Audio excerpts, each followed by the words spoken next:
it turns out from the research that meaning is probably the highest impact of all 5 of the dimensions of centered leadership on leadership effectiveness, passion, and life satisfaction. And we got that from research we had done, a quantitative survey with over 2,000 data points. In this case, primarily women. In fact, meaning had about a 10 times effect on these 3 outcomes. So why would that be? Well, it's easy to see the relationship of meaning to passion.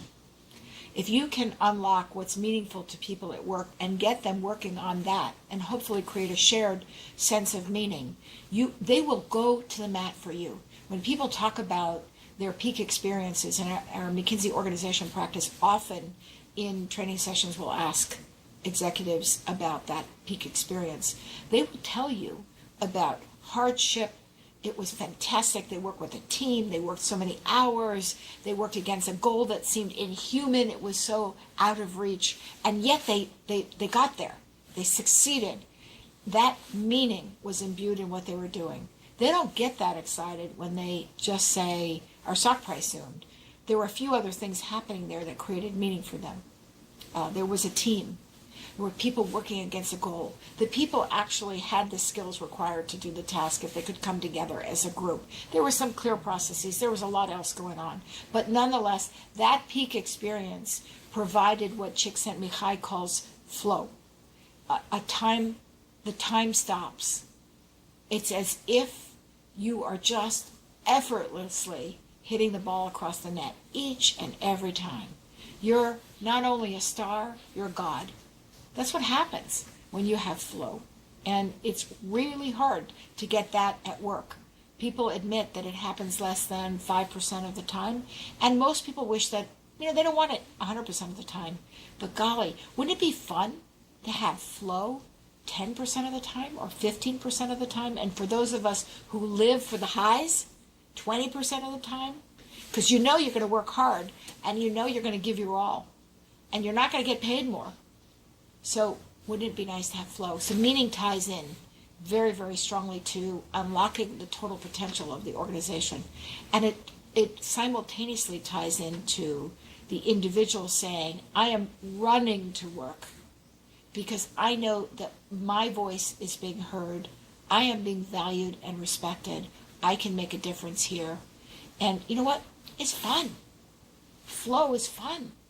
Even though I'm killing myself, I'm having fun. So if you were Machiavellian, you'd say, okay, how do we design flow into the organization so that all these little human beings would work so hard, so much more of the time, and stop gossiping or feeling bad about things?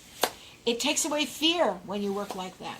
So you can see all the positive effects of it. And people get sick less often, which is interesting as well, when they're feeling optimistic. They live longer. All kinds of cool things happen as a result of this. It's where it all comes.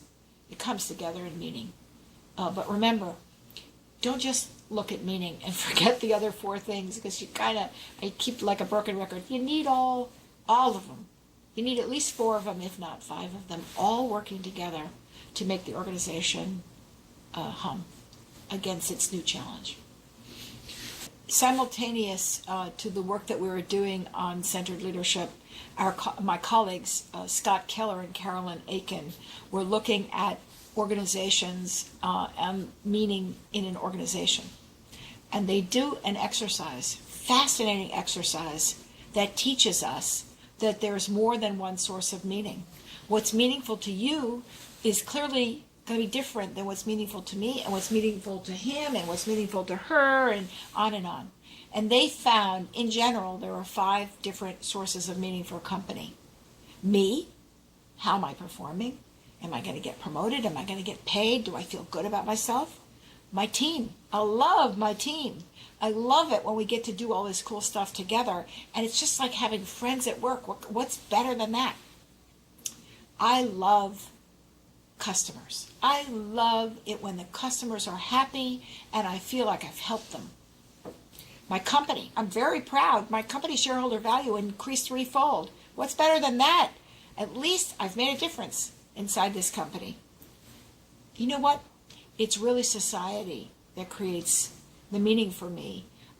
When I realized that we were in the business not of selling lipstick, but of empowering women, of helping women feel strong and confident and good about themselves, then I realized that I was doing God's work. So look at those 5 sources of meaning and ask people where they fall. And what you're going to find is they fall into 5 buckets, and they're probably roughly 20% of the companies in each bucket.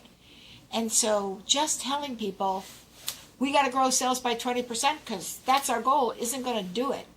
Nor is it going to do it by finding the ennobling purpose. It's going to do it for 20% of the people. You kind of need to figure out all 5 of them. And that's what Scott and Carolyn taught me. And what I saw when I interviewed the women, that almost all of them were propelled by the team, the company, the customers, or society.